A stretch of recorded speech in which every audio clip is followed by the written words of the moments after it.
ચાલો વિદ્યાર્થી મિત્રો, હવે ગયા લેક્ચર ની અંદર આપણે સ્વાધ્યાય 10.2 માં આગળ વધ્યા હતા, બરોબર? તો આજે આપણે 10.2 ની અંદર જે એક્ઝામ્પલ x અને y મેળવ્યા હતા એની નેક્સ્ટ આગળના એક્ઝામ્પલમાં આપણે આગળ વધશું. ઓકે, તો ચાલો સ્વાધ્યાય 10.2 નો પાંચમો એક્ઝામ્પલ. જે સદિશનું પ્રારંભ બિંદુ 2,1 અને અંતિમ બિંદુ -5,7 હોય. પ્રારંભ બિંદુ 2,1. સ્વાધ્યાય 10.2 સ્વાધ્યાય 10.2 એક્ઝામ્પલ નંબર 5. પ્રારંભ બિંદુ ધારો કે a છે 2,1. Example number 5. પ્રારંભ બિંદુ a 2,1. પ્રારંભ બિંદુ છે a 2,1. અંતિમ બિંદુ છે -5,7. અંતિમ બિંદુ b -5,7. ઓકે, તો શું મેળવવાનું કીધું છે? તો તેના સદિશ અને અદિશ ઘટકો લખો. જે પ્રારંભ બિંદુ a છે અને અંતિમ બિંદુ b છે એના આપણે સદિશ અને અદિશ ઘટકો લખવાના છે. કેવા ઘટકો લખવાના છે? તો કે ભાઈ સદિશ અને અદિશ. તો પહેલા તો ab બરાબર -5,7 -2,1. -5 -2 -7 7 માંથી જાય એટલે 6. તેથી સદિશ ab બરાબર -7i 6j. હવે એના સદિશ ઘટકો તો કે -7i અને 6j. અદિશ ઘટકો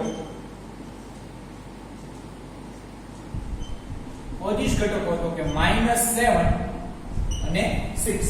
કાઈ નથી, માત્ર પહેલા તમે સદિશ મેળવી નાખો, બરોબર? સદિશ મેળવ્યા બાદ આપણે શું કરવાનું છે?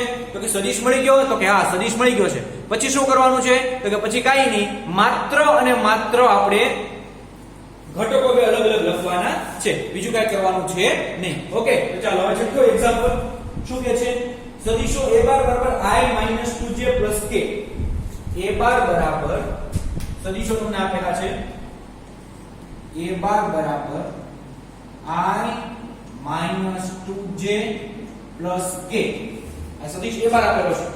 સદિશ b બાર = -2i + 4j + 5k. -2i + 4j + 5k. અને સદિશ c bar = i - 6j - 7k. i - 6j - 7k. તમને એક ત્રણ સદિશો આપેલા છે, તો આ સદિશનો સરવાળો શોધો. ધારો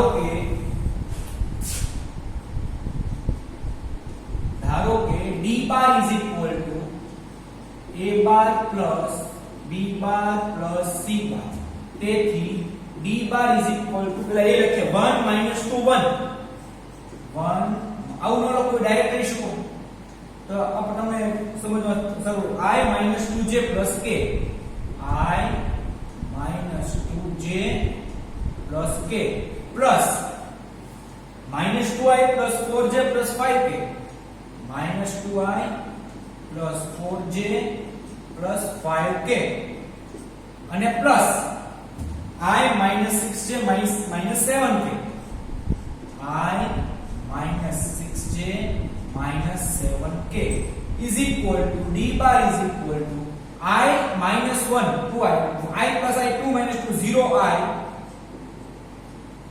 -2 + 4 એટલે +2 +2 - 6 -4j 5 + 1 6 - 7 એટલે -k. તેથી d bar is equal to -4j - k. તમને સરવાળાનો સદિશ મેળવવાનો કીધો છે. હવે એના કઈ ઘટકો તમને લખવાનું નથી કીધા કે આના તમે સદિશ ઘટકો લખો અને આના તમે અદિશ ઘટકો લખો, એવું તમને કઈ લખવાનું કીધેલું નથી. માત્ર અને માત્ર તમને કીધું સરવાળાના સદિશ મેળવો. એટલે આપણે સરવાળાનો સદિશ મેળવી લઈએ -4j - k. ચાલો એક થી 7નો એક્ઝામ્પલ. સદિશ a બાર બરાબર i plus j plus 2k i plus j plus 2k ની દિશામાં એકમ સદિશ મેળવો. a બાર બરાબર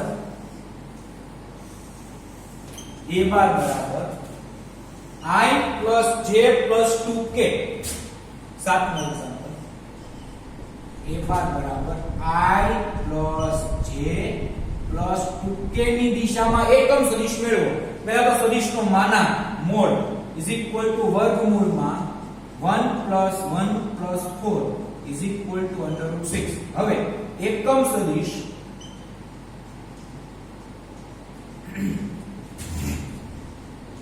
a caret is equal to a bar ના છેદમાં mod a bar is equal to 1 upon root 6 into I plus j plus 2k. તેથી a caret is equal to 1 upon under root 6i plus 1 upon under root 6j plus 2 upon under root 6k. 1 upon under root 6i plus 1 upon under root 6j plus 2 upon under root 6 into k. આ એકમ a બાર ની દિશામાં એકમ સદિશ થયો. ત્યારબાદ આઠમું example, જો p અને q અનુક્રમે બિંદુઓ 1 2 3 અને 4 5 6 હોય. p અને q 1 2 3 4 5 6. એક્ઝામ્પલ નંબર 8 p 1 2 3 અને q છે 4 5 6. p અને q બિંદુઓ અનુક્રમે 1 2 3 અને 4 5 6 હોય તો શું? તો કે તો pq ની દિશામાં એકમ સદિશ મેળવો. pq ની દિશામાં શું મેળવવાનું છે? એકમ સદિશ મેળવવાનો છે. pq ની દિશામાં શું મેળવવાનું છે આપણે? તો કે pq ની દિશામાં આપણે એકમ સદિશ મેળવવાના છે. બરોબર? ચાલો હવે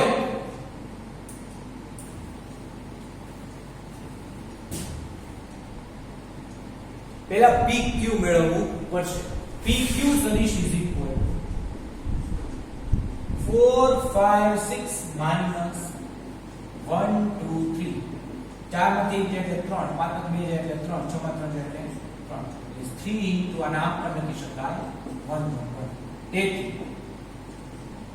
મોડ pq બરાબર આ નામ લખાય. તેથી મોડ pq બરાબર વર્ગમૂળમાં 9 + 9 + 9 તો વર્ગમૂળમાં 27 3√3 થાય. શું થાય? 3√3. હવે pq ની દિશામાં એકમ સદિશ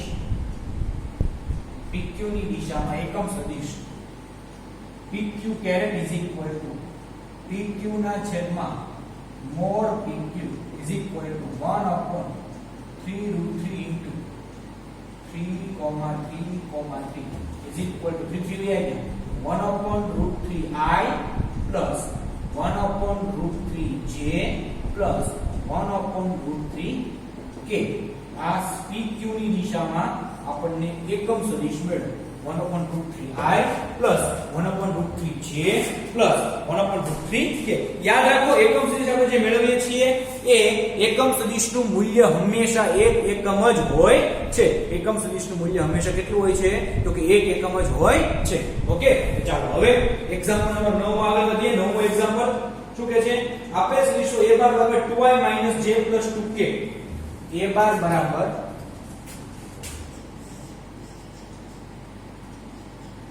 2i - j plus 2k. આ એ બાર છે. બરાબર? 2i - j plus 2k. b bar is equal to -i plus j minus k. b bar is equal to -i plus j minus k. -i plus j minus k. અને c તો a bar plus b bar ની દિશામાં એકમ સદિશ મેળવો.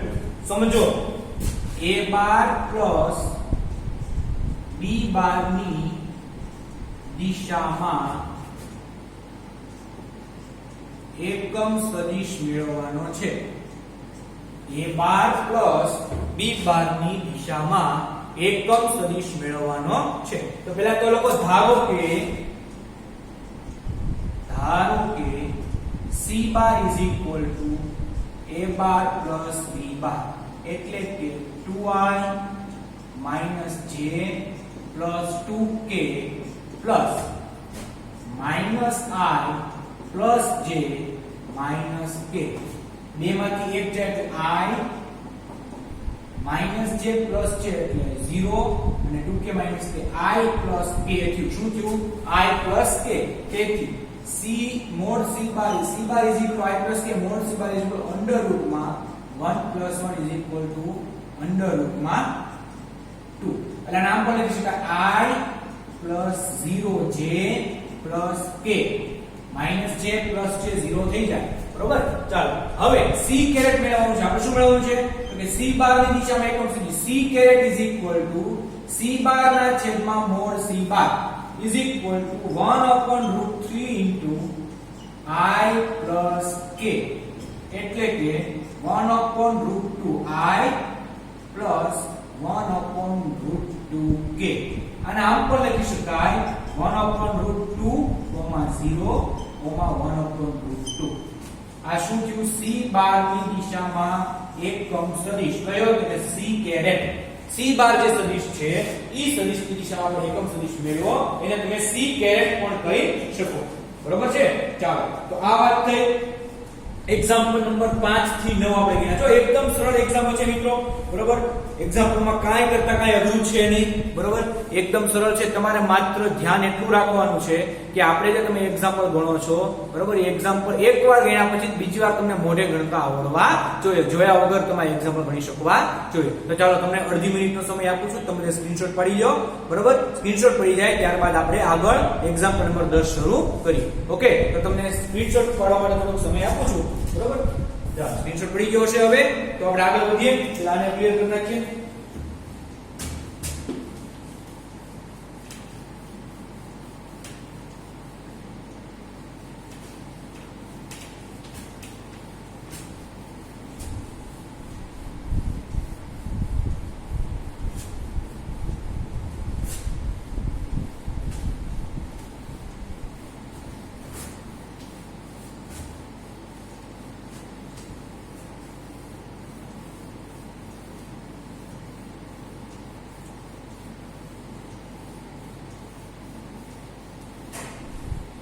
ચાલો હવે example number આપણે આગળ આવ્યા 10મો.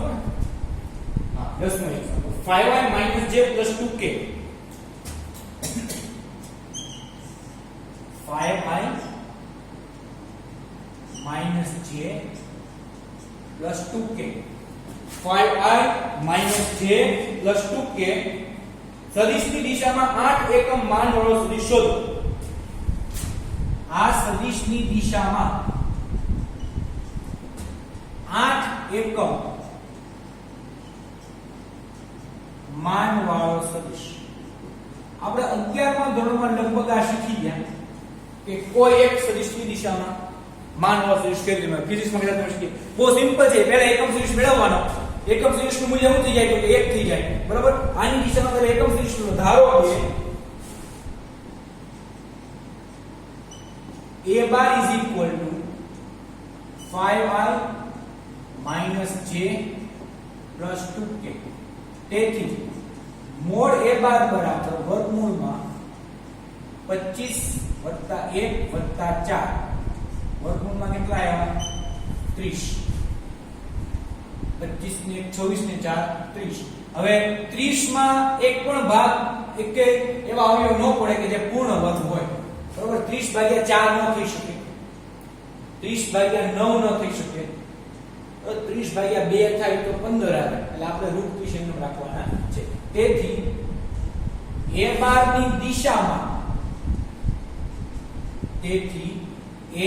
ની દિશામાં એકમ સદિશ સમજો બરાબર a caret is equal to a bar ના છેદમાં mod a bar is equal to 1 upon under root 3 into 5i minus j plus 2k. 1 upon under root 3 into 5i - j + 2k. હવે આની અંદર છે ને ખાસ ધ્યાન રાખવાનું છે કે આપણે અહીંયા એની માનવાળો સદિશ મેળવવાનો છે, બરોબર? એટલે જ્યારે આપણે માનવાળો સદિશ મેળવતા હોઈએ ત્યારે અંડરરૂટ જે 30 છે એ અંડરરૂટ 30 ને આપણે અંદર ગુણશું નહીં, બરોબર? આ જે અંડરરૂટ 30 છે એને આપણે અંદર ગુણાકાર કરીને 5 ના √30 ને એવું કરશું નહીં, બરોબર? ચાલો, તેથી a બારની દિશામાં 8 માનવાળો સદિશ is equal to 8 into a caret is equal to 8 ના છેદમાં √30 into 5i - j plus 2k. હવે સીધું ગુણાકાર કરી નાખો. 8 × 40 ના છેદમાં √30i minus 8 ના છેદમાં √30j વત્તા 16 ના છેદમાં √30k. મેં તમને જે ના પાડી, શું કરવાની ના પાડી ખબર પડે મિત્રો? કે અહીંયા આપણે ઘણી વખત કેવું થાય છે, તમને ખબર છે કે 5 અને 30 તો √5 ઉપર વધે, 5 5 તમે ઉડાડી શકો એવું કરવાનું નથી હો. એટલા માટે 2 છે તો √2 15 × 30 √2 ના છેદમાં √15 એવું આપણે કરવાનું છે નહીં. એટલા માટે આપણે કીધું કે આ એમને રાખવાનું √30, છેલ્લે તેનો ગુણાકાર કરીને આ રીતે સદિશ તો લાવવો પડે. એ સદિશ લાવવા વગર બધું ચાલે નહીં. ઓકે, ચાલો 11મો એક્ઝામ્પલ દર્શાવો કે સદિશો 2i - 3j + 4k 2i -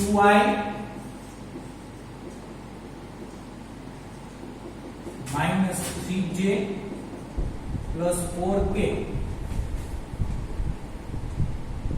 અને -4i + 6j - 8k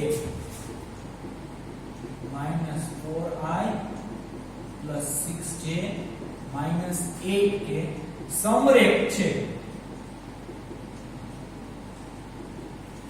દર્શાવો કે તમને જે બે સદિશો આપેલા છે, બરોબર, ઈ બે સદિશો કેવા છે? તો કે સમરેખ છે, બરોબર? હવે આપણે સમરેખ સદિશો વિશે આપણે બહુ ભણ્યા, બરોબર? તો સમરેખ સદિશો કોને કહેવાય? પહેલી વાત તો બરોબર કે ભાઈ આપણે સદિશોની દિશા જોઈ, બરોબર? તો સમરેખ સદિશો કહેવાય કોને ભાઈ? તો કે સમરેખ સદિશો એટલે એ જે સદિશો જે છે, બરોબર, એ સદિશોની દિશા જે છે ને, એ સદિશોની દિશા કેવી હોવી જોઈએ? કાં તો સમાન હોવી જોઈએ અથવા તો વિરુદ્ધ હોવી જોઈએ. સમરેખ સદિશો કોને કહેવાય ભાઈ? તો કે જે સદિશો છે એની દિશા કાં તો સમાન હોવી જોઈએ અથવા તો કેવી હોવી જોઈએ? તો વિરુદ્ધ હોવી જોઈએ. અહીંયા હું તમને માત્ર અને માત્ર ટેક્સ્ટ બુકમાં નથી આપ્યું, બરોબર, થિયરી નથી, પણ છતાં આપણે યાદ રાખવા માટે માત્ર આ એક્ઝામ સમરેખ સાબિત કરવા માટે બે સદિશો અલગ એક બોક્સ બનાવું છું. બે સદિશો a બાર અને b બાર માટે જો a બાર = k b બાર જ્યાં k > 0 તો સદિશોની દિશા સમાન થાય. a બાર = k b બાર જ્યાં k < 0 તો સદિશોની દિશા વિરુદ્ધ થાય. અને a bar ≠ k b bar, k ન મળે તો સદિશોની દિશા ભિન્ન થાય. કેવી થાય? તો કે ભિન્ન થાય. હવે આની અંદર જો સદિશોની દિશા સમાન અથવા વિરુદ્ધ મળે તો એને સમરેખ સદિશો કહેવાય.